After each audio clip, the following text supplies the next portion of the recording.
Okay, this is elements, compounds, and mixtures. We're talking about matter as a whole. And when we talk about matter as a whole, we basically have two categories, pure substances and mixtures. The first one we're going to talk about is pure substances. All right, and under pure substances, you have basically two subcategories. Okay, one is elements.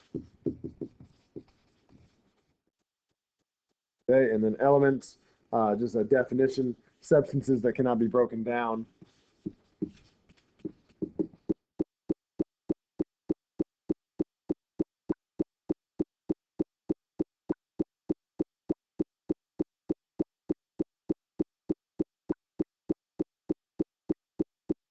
Into simpler substances by chemical means.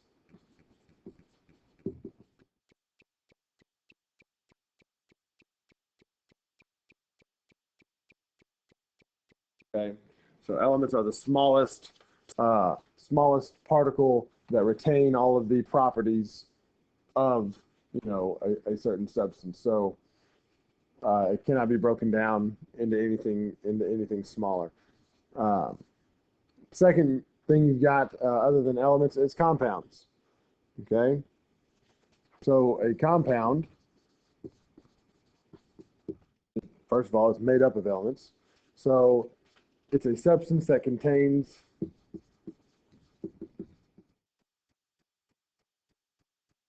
or more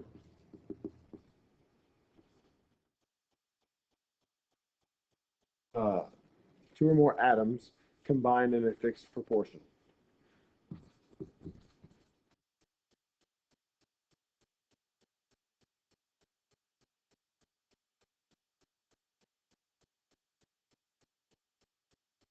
Okay, now notice I said atoms, not elements. You can have two elements that are the same, or two atoms of the same element come together and create a compound. So O2, that's a compound. Uh, Cl2, that's a compound. They're both oxygen atoms, or they're both chlorine atoms, but they are two atoms coming together. Okay, it doesn't say different atoms, it just says two atoms in a fixed proportion, so the same ratio all the time. Okay, these compounds can be broken down by electrolysis, so inserting an electrical charge into them. So compounds can be broken down by electrolysis. Okay. So that's our pure substances. Okay, and remember we said we had two categories: pure substances and mixtures. Okay, mixtures. Let's go back real quick. When you're identifying elements and compounds, if it has a subscript at all. So if we're looking at, H2O, that 2 is a subscript. That's telling you that there is more than one hydrogen atom. So this 2 is saying that there are two hydrogen atoms in this molecule. So if there is a subscript at all, then it's going to be a compound. Okay? If there is only one element, only one capital letter, and no subscript, okay, it's just going to be an element. Okay, if it can be found on the periodic table, it's just going to be an element. Okay, so if you have Al, that's aluminum. That's just an element. There's only one capital letter. Okay. So when you're looking at those things, that's just an easy way to tell the difference between an element and a compound. Okay. So let's move on to mixtures.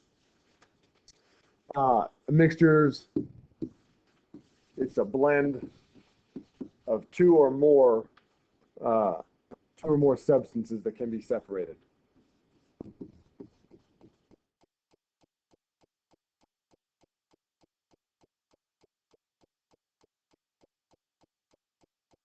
We're going to talk about how they can be separated as we go through them. We already talked about electrolysis being able to separate compounds. Okay. Under mixtures, you've got essentially two types, heterogeneous and homogeneous, and you've probably heard those before. Okay, so we're going to go over each type.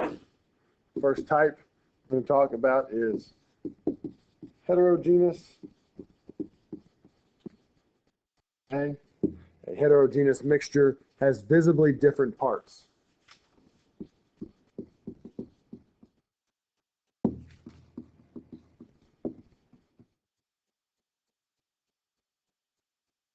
You can tell that there's one type of substance versus another type of substance, and they're mixed together. These are also not uniform.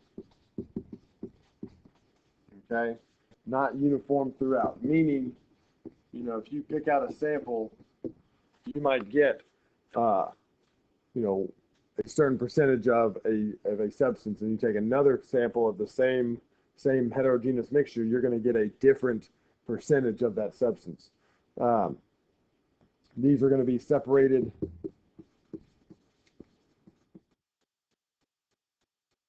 by filtration. Okay, just throwing them into a filter and either running water through it or just, you know, just shaking it. You know, if you have like a screen and you put a bunch of sand in there and you just shake it, all the sand drops out and you get all the shells and rocks and all that other stuff that stays on top. If we were to look at just a basic example of a heterogeneous mixture, okay, we're separated into four parts. We got some black spots. All right, and we got some red spots. We got some blue spots.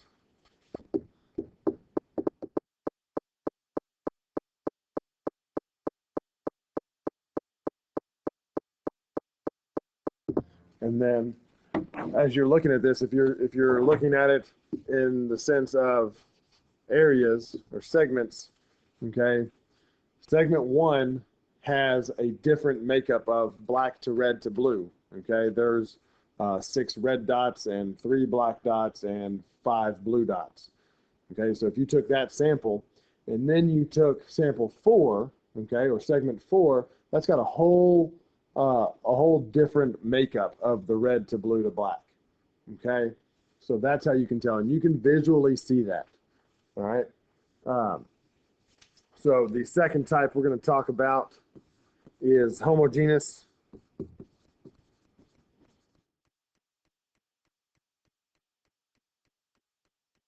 Okay. So homogeneous, they do not have visibly different parts.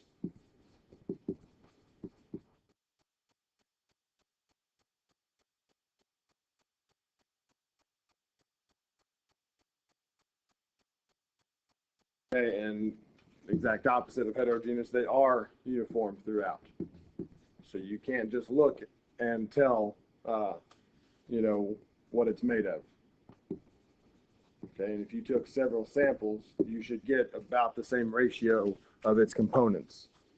Okay, so if we're to draw this,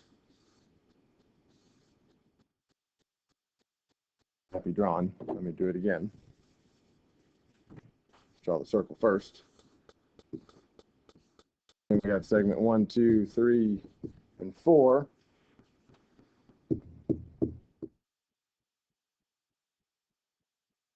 And you should have a pretty ratio of red to blue to black.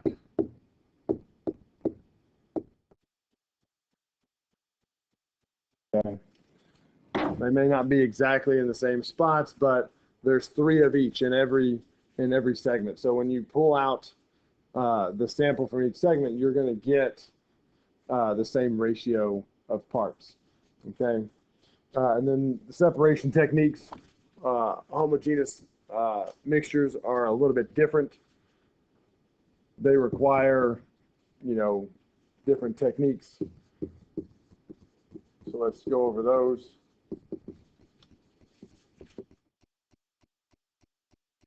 All right. The first technique is distillation. Okay. You probably have heard of distillation, or at least a distillery. All right.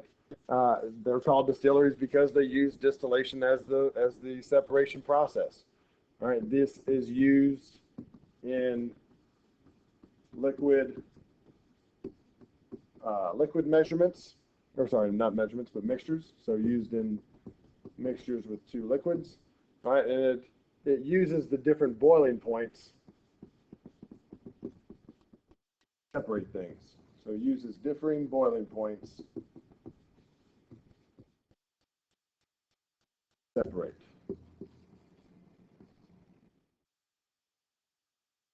Okay.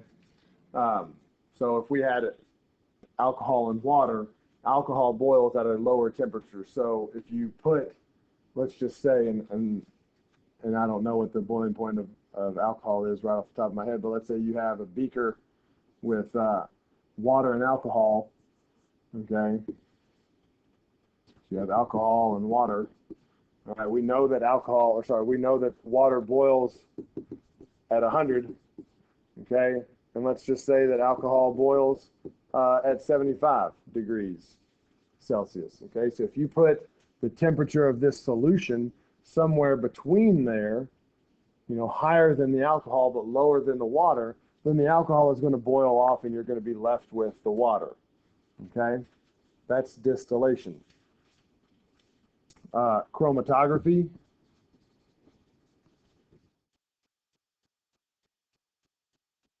Okay. Chromatography is used to separate pigments.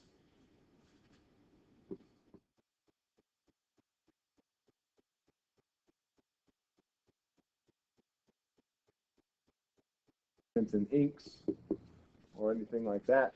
And then it uses differing polarities.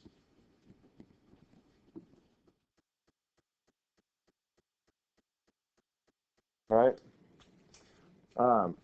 And then chromatography is, so you've got your beaker here. You're going to put a piece of paper called chromatography paper in there, and you're going to have basically a reference line with your ink on it. Okay. And you've got a little bit of liquid, but just a little bit in there. The liquid is known as the mobile phase because that's what's moving up the paper. The liquid is moving up the paper, so it is mobile. So it's referred to as the mobile phase. The paper is referred to as the stationary phase because the paper is not moving. Okay? And then you have your reference line. Okay? Your reference line is where you're going to be doing your measuring from. All right? And with polarity comes the term that most people start out with, and that is like dissolves like. Okay, like dissolves like, meaning polar molecules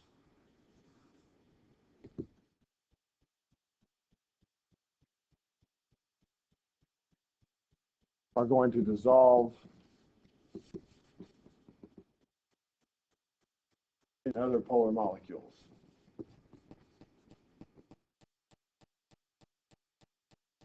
Okay, because they are similar. Like dissolves like. Polar dissolves other polar things. Non-polar molecules will dissolve in other non-polar molecules. Again, like dissolves like.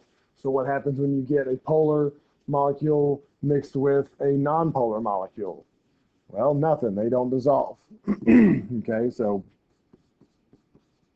polar will not dissolve in nonpolar.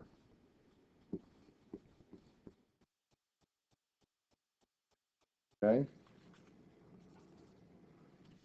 So polar molecules will not dissolve in nonpolar molecules, and vice versa. Nonpolar will not dissolve in polar molecules. Last separation technique is called crystallization.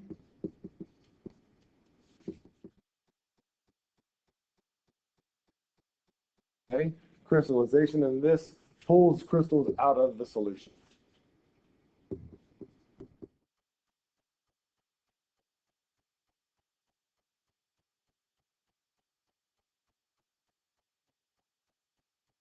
Okay. So, if something has too much of something dissolved into it, too much of a solid dissolved into it, you can pull those crystals out through crystallization. Okay, that is elements, compounds, and mixtures.